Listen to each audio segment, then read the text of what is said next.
আমার জন্মের আগের ঘটনা। আমার আম্মার জীবনের প্রিয় ঘটনাগুলোর একটি হলো এই ইন্না লিল্লাহ এর ঘটনা। আমার আম্মার মুখে অসংখ্যবার শুনেছি ইমান জাগানিয়া এই ঘটনাটি।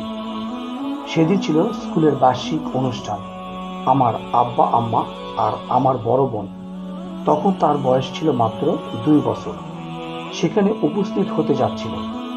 আমার আম্মা ওই স্কুলে শিক্ষকতা করতেন। অনুষ্ঠানটি আয়োজন করা হয়েছিল একটা বড় খোলা মাঠে।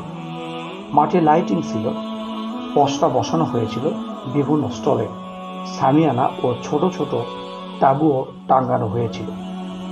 মাঠের মধ্যে প্রচণ্ড ভিড় হবার কারণে আম্মা আমার বোনকে কোলে করে হাঁটছিলেন। আমার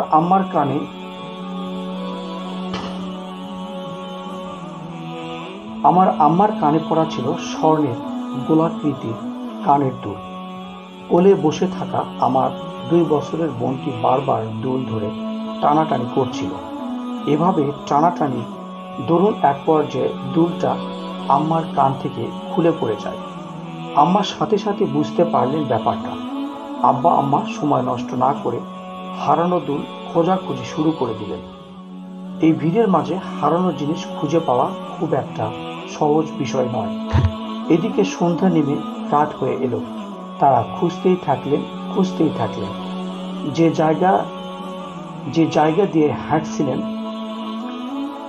জায়গা দিয়ে হেঁটেছিলেন সে জায়গাগুলি তন্ন তন্ন করে খুঁজেও তা আর খুঁজে পেলেন না।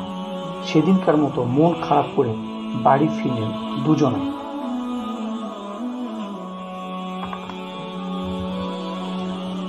সিদ্ধান্ত হলো আব্বা আম্মা পরের দিন দিনের আলোয় আবার খুঁজতে যাবেন। কথা মতো পরের দিন দুজনে বেরিয়ে পড়লেন। কিন্তু তারা যখন সেখানে পৌঁছালেন তখন সেখানকার পরিস্থিতি দেখে মনে হলো এই দুল আর জীবনে খুঁজে পাওয়া যাবে না। কেননা ততক্ষণে মাঠ পরিষ্কার করা হয়েছে। চোখের সামনে এক খোলা মাঠ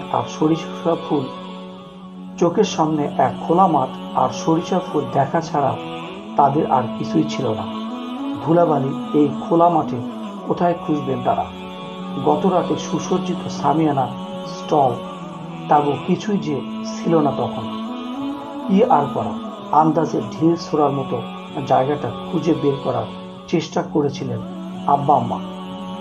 আম্মা গাড়িতে থেকে নামলেন, কাছাকাছি গেলেন, চোখ বন্ধ করে অন্তরের অন্তঃস্থল থেকে বারবার বলতে থাকলেন, ইন্না লিল্লাহি ওয়া ইন্না ইলাইহি রাজিউন।